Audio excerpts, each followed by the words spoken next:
Բարև ձեզ, Ստեփան Գրիգորյան YouTube-յան ալիքի մասնակիցներ։ Ողջունում եմ ձեզ բոլորիդ, այսօր դեկտեմբերի 20-ն է։ Մենք շարունակում ենք մեր աշխատանքը։ Այսօր ունենք շատ ու շատ հարցեր քննարկելու։ Դուք տեսնում եք ինչ բուրըն զարգացումներ են գնում ու Հայաստանի շուրջ, Հայաստանի հետ կապված, Հարավային Կովկասի հետ կապված եւ այլ կարևորագույն նաև մեզ համար հարցերի հետ կապված, Ռուսաստան-Ուկրաինա հարաբերությունների հետ կապված։ Ուրեմն այսօր էլ ունենք քննարկելու հարցեր, օրինակ Եվրոպարլամենտը ընդունեց լրջագույն բանաձև քննադատող Ադրբեջանին, շատ լուրջ մտահոգություն Թուրքիան ունի կապված Սև ծովում իրադարձությունների հետ կապված, դրա մասին պետք է խոսենք, մի քանի հայտարարություններ Պուտինի Ռուսաստանի նախագահի անպայման մենք պետք է անդրադառնանք, Ռուսաստանի այս ինֆորմացիոն արշավը նաև Հայաստանի դեմ, դրա հետ կապված մենք այսօր քննարկումներ կունենանք։ Շատ բաներ այսօր անպայման կքննարկենք, բայց նաև կա շատ մտահոգիչ ինֆորմացիան կապված Եզրաս արքիեպիսկոպոսի հետ, որը եղբայրն է Գարեգին II-ի, շատ ու շատ մտահոգող։ Անպայման այս թեմային նորից ես ստիպված կլինեմ վերադառնալ։ Ուրեմն, սկսում ենք մեր աշխատանքը, իմ խնդրանքս է բաժանորդագրվել, կիսվել, լայքել։ Դա օգնում է տարածել մեր նյութերը։ Ու բաժանորդագրվելը կարևորագույն բաղադրիչներից է, հասնենք 70,000-ի մինչև տարվա վերջ, ես խնդրում եմ շատ քիչ մնաց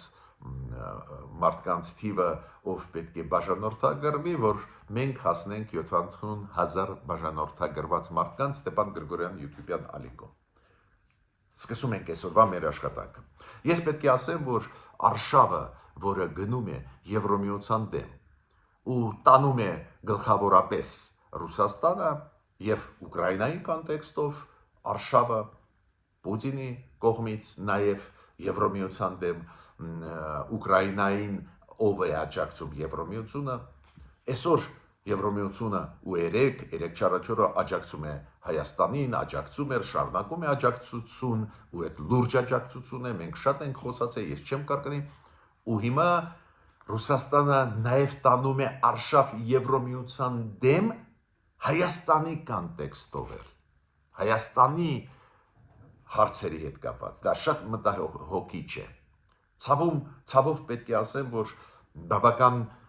մեծ թվով կան եւ քաղաքական գործիչներ եւ քաղաքական ուժեր պրոռուսական Հայաստանում, որոնք միացել են այդ արշավին։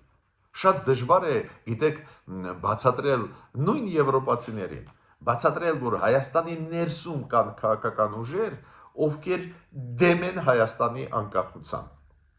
Ու հենց դրա պատճառով քննադատում են Եվրոմիությունը։ Այո,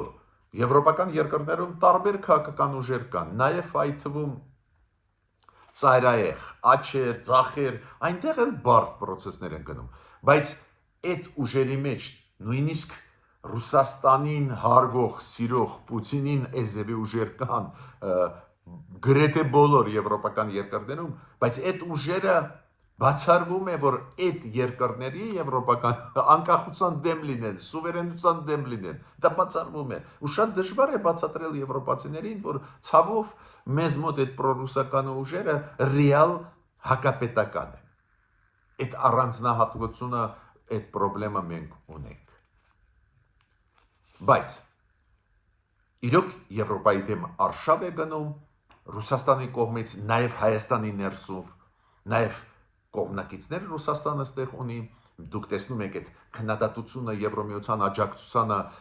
Հայաստանի կառավարությանը հիբրիդային պատերազմի դեմ աշխատելու ու մեխանիզմներ ստեղծելու, քննադատությունը, որ Եվրոմիությունը մեզ աջակցում է, որ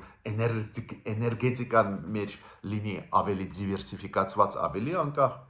Ու դա է պատճառը, որ բարբերաբար Եվրոմիության պաշտոնյաները ստիպված են հայտարարություններ անել, որ իրանք աջակցում են Հայաստանին, պատրաստ են շարունակել ու անկեղծ են, բաց են։ Հերթական հայտարարություն արեց Եվրոպական միության դիտորդական առաքելությունը գտնվող Հայաստանում առաքելության կողմից նորից հայտարարություն, որ իրանք այդ միսիան, որը կատարում են սահմաններում հայ-ադրբեջանական միայն խաղաղության համար է, կայունության համար է ու կշարունակեն աշխատել, աջակցել Հայաստանին։ Միջ այդ հիշում եք Կայա Կալասը ասեց, որ աջակցում է Հայաստանին, միջ այդ դեսպանատուն Հայաստանում Եվրոմիության հայտարարություն արեց ու այդ օրինակները դրական համագործակցության բերեց։ Ինչի իրանք ստիպված են հիմա անընդհատ այդ հայտարարությունները անել, քանի որ արշավը Եվրոմիության դեմ գնացող դրսից նաև ստանում է աջակցություն պրոռուսական, հակապետական ուժերի կողմից գտնվող Հայաստանի ներսում։ Մյուսը ինչի մասին ուզում եմ ասել, Եվրոպարլամենտի կողմից ընդունված բանաձևը։ Այդ բանաձևը ընդունվեց 2 օր առաջ Եվրոպարլամենտի կողմից կապված Ադրբեջանում մարդու իրավունքների ոլորտի հետ։ Դուք գիտեք, մարդու իրավունքներում բավական բարդ է վիճակը Ադրբեջանում, ես չէ որ պետք է ձեզ պատմեն, ձերբակալում են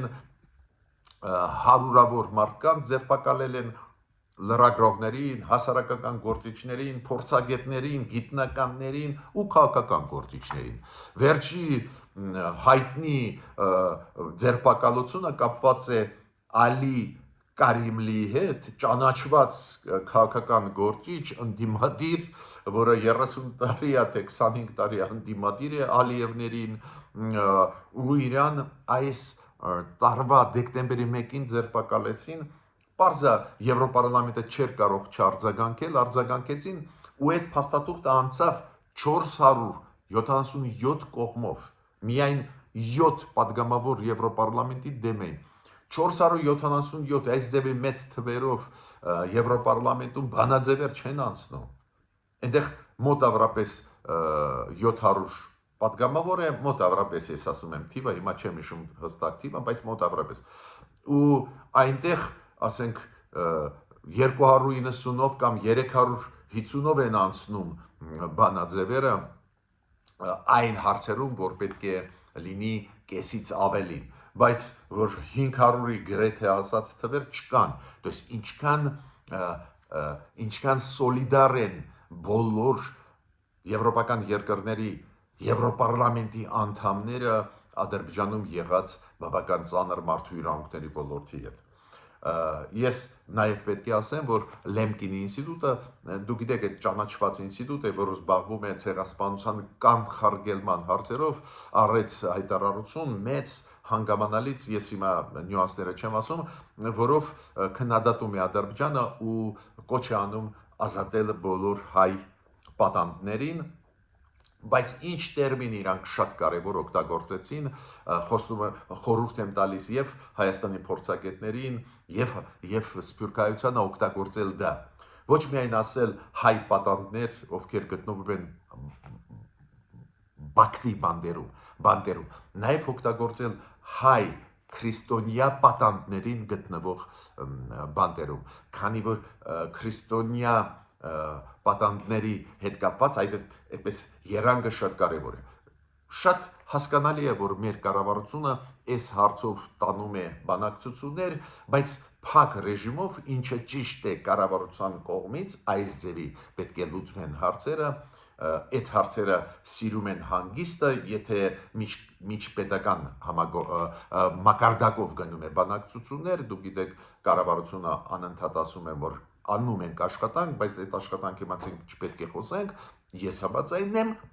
բայց ես հիմա խոսում եմ տարբեր միջազգային մարդու իրավունքներով զբաղվող կազմակերպությունների մասին, ես խոսում եմ անկախ փորձագետների մասին, ես խոսում եմ Սփյուռքայության օջախների մասին, իրանք այդ հարցերը բարձրացնում են, դա նորմալ եմ համարում, բայց այս նյուանսը թող օգտագործեն, ոչ միայն հայ պատանդներ, այլ հայ քրիստոնյա պատանդներ, դա կուժեղացնի միջազգային հանրության ճնշումը Ադրբեջանի վրա։ Հիմա Եվրոմիությունը, հիշում եք, ես դες ասել եմ, որ Եվրոմիությունը օգտագործեց երկու ադրբեջանցի մեծահարուստների բիզնեսմենների նկատմամբ սանկցիաները կապված նրա հետ, որ իրանք իրենց նավերով, լցանավերով, տանկերներով տեղափոխում են ռուսական նավթը աշխարհով մեկ։ Հիմա Մեծ Բրիտանիան կիրառեց մեծահարուստ ադրբեջանցի բիզնեսմենի Ադրբեջանում ապրող սանկցիա կապված էներգետիկայի ոլորտի։ Պարզվեց այս ընկերությունը, որը գլխավորում է այդ ադրբեջանցին, Ադրբեջանից լուրջ էներգետիկայի ոլորտի աջակցություն է տալիս Ռուսաստանին ու բիզնես է տանում։ Մեծ Բրիտանիան կիրառեց սանկցիաներ։ Նաև ես ուզում եմ զգուշացնել, որ հիշում եք COVID-19-ի ժամանակ Ադրբեջանը փակեց ցամաքային սահմանը Ադրբեջանի։ Ադրբեջանը կարելի է մտնել միայն օդով, բայց Ադրբեջանը փակեց ցամաքային սահմանը իր ու հիմա հերթական անգամ կես տարով երկարաձգեցին այդ սահմանափակումը։ То есть ցամաքային սահմանը Ադրբեջանի ելի կես տարի փակ կլինի։ Ես մտածել եմ ենթադրություններ կարող եմ անել, որ դա կապված է միգուցե նրա հետ, որ Իրանից հոգևոր դեմքեր մտնում են Ադրբեջան, քարոզչություն են տանում, միգուցե դրա հետ է կապված, միգուցե վտանգներից Ռուսաստանից եկած, որ չմտնեն ցամաքով, չգիտեմ, ապակայունացնեն երկիրը, այս ձևի պետք չի բացառել մտահոգություններ, որոնք կան Ադրբեջանի իշխանությունների մոտ, բայց փաստը մնում է փաստ, այս COVID-19-ի անվան տակ իրանք հերթական կես տարով հետաձգեցին բացումը իրանց ցամաքային սահմանների։ Թուրքիան ողջունեց, որ Հայաստան մտավ Ադրբեջանի նավթամթերքները, դուք գիտեք երեք մտավ այդ 20 թե 22 վագոն, ես ողջունեցի այդ գործարքը, քանի որ դա հումանիտար ակցիա չի, Ադրբեջանը չի նվիրե մեզ բենզին կամ այլ նավթամթերքներ, այլ դա բիզնես պրոյեկտ է, ուղղակի քաղաքական որոշում ընդունվեց, որ Ադրբեջանը մեր վրա կծախի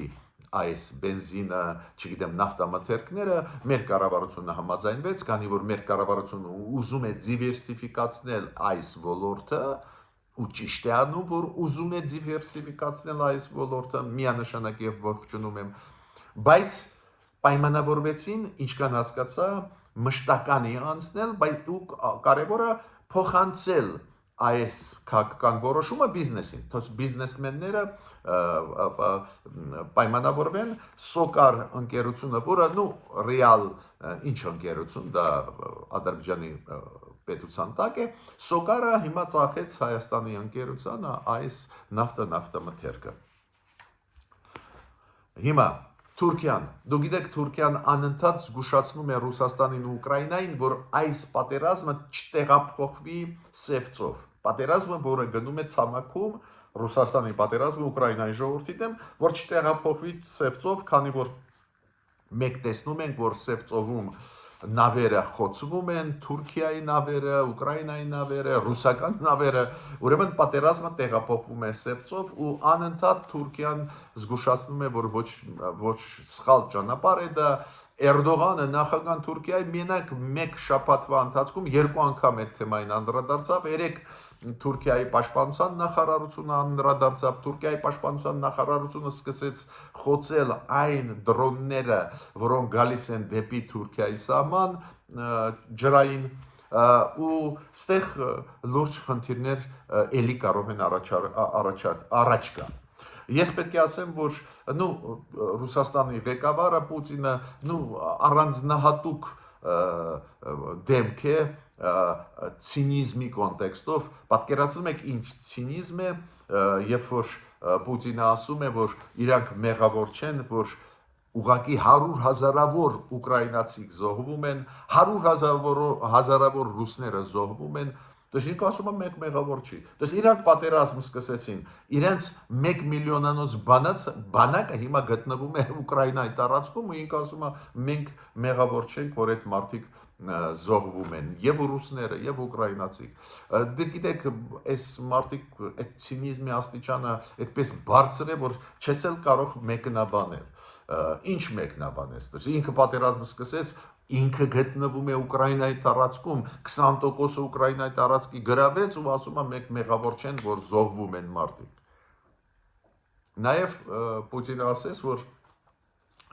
եթե Ուկրաինան լինեն ընտրություններ մենք չենք կրակի այդ ընտրության օրը ես գիտեմ ինչու Պուտինը պահանջում է որ ընտրություններ լինեն Ուկրաինայում դեստաբիլիզացիայի համար որ ապակայունացում սկսվի ու ինքը կարողանա գրավել ամբողջ Ուկրաինան զարմանալի է որ Դոնալդ Տրամպը իր ծրագրի մեջ այդ կետը մտցրեց որ Ուկրաինայում պետք է լինեն ընտրություններ իմ կարծիքով Դոնալդ Տրամպը մտածում է որ այլ ղեկավար Ուկրաինայի կհամաձայնվի ինչ որ տարածքներ Ռուսաստանին հանձնել որ լինի խաղաղություն ես դա գրեթե բացառում եմ բայց վտանգը Ուկրաինայի համար մեծ է քանի որ ապակայունացում կարող է գնալ քանի որ ընտրությունները ծանր process են նույնիսկ երկրում որտեղ որ պատերազմ չկա երկրներում նայեք ցանկացած երկիր նույն եվրոպական որտեղ որ ոչ մի պատերազմ չկա Եվրոմիության անդամների մոտ բայց ինչ ծանր էր անցե վերջի ընտրությունները Ռումինիայում լարվածությունը բևեռացումը ահավոր էր քանի որ ընտրությունները բարդ process են մարդիկ ուզում են գան իշխանության քննադատում են իշխանություններին տեղին անտեղին լարվում է վիճակը վերջի ժամանակներս Եվրոպայում դուք գիտեք շատ ու շատ երկրներում ծայրահեղ աչեր ու ձախեր հիմա շատ են ձայներ հավաքում կտրուկ դիրքորոշումներով ուրեմն ընտրությունները բարդ process է դա Ուկրաինայում որտեղ պատերազմ է գնում 4 տարի բազ է որ ծանր պայքար կգնա ընտրությունների ժամանակ հույս է իմ կարծիքով Պուտինի որ դեստաբիլիզացվի երկիրը Էստոնիան հերթական անգամ աղազանգում է Ռուսաստանը խախտեց իրանց սահմանը եթե մի ամիս առաջ հիշում եք Ռուսաստանի կործանիչները ռազմական խախտեցին օդային սահմանը հիմա Ռուսաստանի սահմանապահները մտան ոտով ցամաքով Էստոնիայի տարածք մոտավորապես 20 րոպեի խախտեցին այդ Էստոնիայի տարածքային ամբողջականությունը սահմանների անձեռնմխելիությունը ու վերադարձան Ռուսաստան դա էլ հիբրիդային հարցակման մեջ եմ ես մտցնում իրանք ոչ մի բան չեն արել ոչ կրակել են ոչ վնաս են հասցրել ուղղակի նյարդացնում են Էստոնիան մտան Էստոնիայի տարածք կանգնած էին 20 րոպեի Էստոնիայի տարածքում հետո հետ վերադարձան իրանք սադրանքի էին բանանում Էստոնիայի իշխանություններին որ Էստոնիայի իշխանությունները օրինակ սկսեն կրակեն ու Ռուսաստանը պատասխանի օրինակ Ռուսաստանի քաղաքականությունը շատ բարդ է շատ բարդ օրինակ Հայաստանի դեպքում մենք դա տեսնում ենք երբ որ Ռուսաստանը մեր տրված փողի դիմաց չի տալիս մեզ զենք բայց ասում է գիտեք ինչ ինչի է Ֆրանսիայից Հնդկաստանից զենք առնում то есть մեր զենքը ինչի համար մենք փող տվեցինք Ռուսաստանին չեն տալիս երբ որ մենք այլընտրանքներ գտանք մեզ քննադատում են նույնը օրինակ կարծես թե դրական կոնտեքստով Ռուսաստանը ասում է դու գիտեք երեք չարաչորը Երևանում անցավ միջկառավարական նիստը Հայաստան-Ռուսաստան, ինչը հասկանալի է մեծ առևտուր ունենք, էներգետիկայի հետ կապված կախվածությունը մեծ է, բարձր է այդ աշխատանքը ուզած-չուզած պետք է տանես, ուրիշ բան է, որ մեր կառավարությունը ճիշտ է անում, որ դիվերսիֆիկացիա անում է, թուլացնում է Ռուսաստանի կախվածությունից, այդ ուրիշ բան է, բայց կախվածություն կա, ուրեմն ուզած-չուզած պետք է այդ նիստերը անես, Երևանում այդ նիստը անցավ ու այդ նիստի ժամանակ Ռուսաստանի պատվիրակությունից հնչեցին ելույթներ շատ ուշագրավ, օրինակ, որ մեր առևտուրը, Հայաստանի առևտուրը Ռուսաստանի հետ կազմում է 34%, то есть Հայաստանի ամբողջ առևտրի մեջ Ռուսաստանի լուման 34% է։ Այդ ինչ հեքիաթ էին մեզ պատմում պրոռուսականները, որ 50%-ից ավել է, բարձրացի 34%, ու դա արդյունքն է նաև այդ թվում վերջի ժամանակվա մեր կառավարության քաղաքականության վերջի 4 տարվա, երբ որ դիվերսիֆիկացիան տարբեր ոլորտներում սկսվեց, առևտրի, էներգետիկայի, այլ ոլորտներում, նաև ռազմատեխնիկական համագործակցության։ Բայց հասկանում եք, Ռուսաստանը անընդհատ այդ ինֆորմացիան ճնշումը անում է, անընդհատ տարածում է այդ ինֆորմացիան, որը անընդհատ պետք է վերլուծես, հերքես։ Հիմա նույն հապկի գլխավոր քարտուղարը հայտարարություն տարածեց, որ Հայաստանը մեր դաշնակիցն է։ Ու ես մեր կառավարության ասում եմ, հասկանում եմ, որ հապկը դուք ուզում եք վերահսկողության տակ պայել, բայց իմ կարծիքով պետք է դուրս գալ։ Հիմա այս մարդը տարածեց ինֆորմացիան հապկի գլխավոր քարտուղարը, որ Հայաստանը մեր դաշնակիցն է։ Հա, ժամանակավորապես սարեցրեցին, կվերադառնան, մենք կաշխատենք լավ։ Միշտեր հապկը ի պաշտոնե չի ճանաչում մեր սահմանները, Ալմաթայի փաստաթուղթը չի ճանաչում։ Ուրեմն ստեղ ես կառաջարկեի կառավարության դադար տվեք, դուրս եկեք, բարձեք։ Հիմա ատոմակայանի հետ կապված այս նույն նիստում 3-4-օրվա Հայաստան միջկառավարական Հայաստան-Ռուսաստան այն մարդիկ, ովքեր պատասխանատու էին ատոմային էներգետիկայի Ռուսաստանի կողմից, պարզ է մեր ատոմակայանը պետք է որ վերանորոգվի, պարզ է, քանի որ սովետական միության ժամանակվա կառուցված է, ուրեմն Ռուսաստանի հետ պետք է աշխատես ու անվտանգությունը ուժեղացնես, պարզ է, դատապարտված է դրան հետ, պարզ է, սա քննարկվել է, բայց նաև քննարկվել է նոր ատոմակայանի հետ կապված, որ Ռուսաստանը պատրաստ է կառուցել։ Ու ես չեմ համարում, որ դա դրական է մեզ համար։ Չեմ համարում, որ այդ դրական ինֆորմացիա է ամերիկացիների համար, ճապոնացիների համար, հարավկովկարիացիների համար ու ֆրանսիացիների համար, քանի որ մեր կառավարությունը բոլորին ասեց, որ ձեր առաջարկները մեզ տվեք։ Ես ավելին ձեզ ասեմ, իմ ունեցած ֆիալներով Ռուսաստանը ուզում է բավական մեծ գումարներ, միլիարդների հասնող մոնիտորինգ անելու համար կարող է կառուցել նոր ատոմակայան, թե ոչ։ Մյուս պետությունները ոչ ոք այդ նախապայման չեն դնում։ Ուրեմն ստեղել ավելի հստակ, ավելի արագ պետք է կողորոշել ու նույն մոդուլային ատոմակայանը Ամերիկայից կառուցել ու բարձնել այդ պատմությունները, քանի որ երբ որ դու շանս ես տալիս խաղալ, մանիպուլացնել, Ռուսաստանը կշարունակի մանիպուլացնել, որ այստեղից նաև վտանգներ լուրջ գալիս են։ Ռուսաստանը չի վերադարձնում Հայաստանին, դուք գիտեք, մի քանի պաշտոնյաներ գտնվում են Ռուսաստանում, նախկին դատախազ, նախկին պաշտպանության նախարար, այլ պաշտոնյաներ բարձր գտնվում են Ռուսաստանում ու մեր դատախազությունը, երբ որ գործեր է ուղարկում, որ արտահանձնի Ռուսաստանը իրենց մեզ, Ռուսաստանը մերժում է։ Օրինակ Գևորգ Կոստանյան։ Դուք գիտեք, մեր դատախազը ասեց, որ Գևորգ Կոստանյանի հետ կապված մերժեց Ռուսաստանի դատախազությունը արտահանձնել մեզ։ Դա էլ ես համարում եմ քայլ բացասական, ցույց տվող, որ Ռուսաստանը մեր նկատմամբ ու գործող իշխանությունների նկատմամբ շատ վատ է տրամադրված, քանի որ Գևորգ Կոստանյանը նախկին դատախազը գնում է մարտի 1-ի գործով ու խուսափում է գալ ցուցմուկ տալ, ինչքան ես հասկանում եմ։ Ու մերոնք երկրորդ անգամ հիմա ուղարկեցին հայտը, որ իրան արտահանձնեն Հայաստան։ Կասկած ես չունեմ, որ չեն արտահանձնի, քանի որ Ռուսաստանը մեզ հետ չի։ Ռուսաստանը նաև ուշադրություն ցուցաբերում է Սամվել Կարապետյանի նկատմամբ, Ռուսաստանի դեսպանությունը եւ արտգործնախարարությունը Ռուսաստանի հայտարարեցին, որ Երևանում գտնվող հյուպատոսությունից աշխատակիցներ եղել են Սամվել Կարապետյանի մոտ։ Ռուսաստանը անընդհատ լարվածության մեջ է մեզ պահում բոլոր հարցերում։ Դա պետք է հասկանանք ու շարունակենք աշխատել ու մեր գործը անել։ Բայց մեկ վտանգի մասին ես ուզում եմ ասել շատ լուրջ, որը կարող է ռեալություն դառնալ մոտ ժամանակներս։ Այս Նիկոլ Փաշինյան, վարչապետ, Գարեգին II, հակամարտությունը ասենք, հակադրությունը ասենք, որը ցավ է պատճառում օրինակ կոնկրետ ինձ, շատ մեծ ցավ է պատճառում։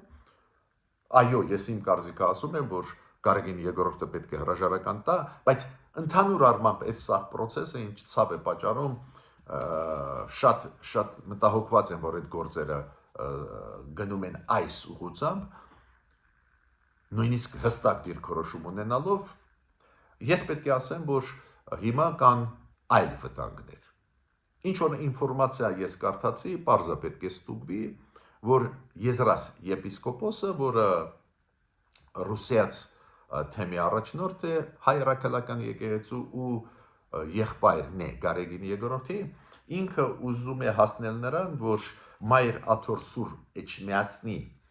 աթորանիստը տեղափոխվի Ռուսաստան, որ Գարեգին երկրորդը այնտեղ հանգիստ աշխատի որպես մեր կաթողիկոսը, հայ հրաքելական եկեղեցու։ Նու դրանից վտանգավոր բան ես չեմ պատկերացնում ինչ պետք է լինի, ինչ վտանգ է դա ներկայացնում եւ մեր եկեղեցու համար եւ պետության համար, դժվար է նույնիսկ ասել, հույսով են, որ այդ լուրերը չեն համապատասխանում իրականության, բայց ուզում եմ զգուշացնել նաեւ Եզրաս եպիսկոպոսին, գիտեք, կան քայլեր, նույնիսկ եթե ներսում գնում է ծանր պայքար, նույնիսկ եթե դուք համարում եք, որ դա անարդար է, տարբեր կարծիքներ ես լսում եմ, այս ձևի ազգադավ քայլ ոչ ոք իրավունք չունի անելու հայ ժողովրդի դեմ ուղղված։ Ոչ ոք, ոչ մի մարդ, ոչ մի անձ։ Նու գիտեք, Եզրաս եպիսկոպոսի հետ կապված մեր ԱԱԾ-ն ազգային անվտանգությունը արեց հայտարարություն, որ ինքը KGB-ի հետ ռուսական սովետական միության KGB-ի հետ համագործակցության մեջ էր եւ այլ, պարզ է, որ դա վատ ինֆորմացիա է բոլորիս համար, բայց չի ասի, որ անսպասելի սովետական միության ժամանակ ճնշումը բոլոր քրիստոնյա ժողովուրդների նկատմամբ, բոլոր մուսուլմանական հավատքների համար ծանրագույն ճնշում էր, սովետական միության կառավարությունը ուզում էր բոլորին վերահսկողության տակ պահել, պարզը ագենտուրան ունեն ներսում, ունեին, ու մի մասը մնաց, ես չի ասի, որ պես անսպասելի ինֆորմացիա էր, բայց մեր անվտանգությունը հայտարարեց հենց Եզրաս եպիսկոպոսի հետ կապված։ Ես ստեղ ուզում եմ ասել, հիշում եք, մենք անընդհատ ասում ենք պետք է արվի լյուստրացիա։ Ինչ է լյուստրացիա։ Երբ որ կառավարությունը օրենքի համաձայն ուսումնասիրում է ով է, որ հետո երբ որ մարդը ուզենա պատգամավոր դառնա ազգային ժողովի, երբ որ կոնկրետ մարդը ուզենա նախագահ Հայաստանի դառնա կամ վարչապետ, որ բերեն այդ փաստերը հրապարակեն, որ մարդը իմանա, որ ինքը ոչ թե վարչապետ է ընտրում կամ չգիտեմ պատգամավոր է ընտրում, այլ ընտրում է ինչ որ երկրի հատուկ ծառայությունների աշխատակցին։ Այդ կոչվում է լյուստրացիա։ Կամ նախկինում կոմունիստական ռեժիմի հետ համագործակցողներին։ Այդ լյուստրացիան հենց դրա համար է պետք։ Լյուստրացիան պետք չի նրա համար, որ մարդուն ձերբակալեն, նստացնեն, այլ դրա համար է, որ մարդը որը արտասահմանյան երկրների հատուկ ծառայությունների հետ համագործակցել է, որ ինքը չի կարող լինել պատգամավոր կամ նախարար կամ մեր հայ հրաքելական եկեղեցու մեջ կարևորագույն դիրքեր զբաղեցնել։ Այ ցավով պետք է ասեմ, որ լյուստրացիայի նկատմամբ կար այդպես անհարգալից վերաբերմունք ու հիմա դրա պտուղները մենք քաղում ենք։ Եթե լիներ լյուստրացիան, ոչ ոք չէր համարձակվի քայլեր անել մեր պետականության դեմ, քանի որ մենք կիմանայինք ով է։ Հիմա պարզվում է, որ բարձր իերարխներ մեր եկեղեցում պարզվում է, որ KGB-ի ագենտ են։ Ինչը չեմ ասի, որ անսպասելի էր, բայց հիմա կոնկրետ դեպքի մասին մեր հատուկ ծառայությունները հայտարարություն, պաշտոնական հայտարարություն արեցին։ Ես ավարտեցի իմ ելույթը, միջ նոր հանդիպումներ։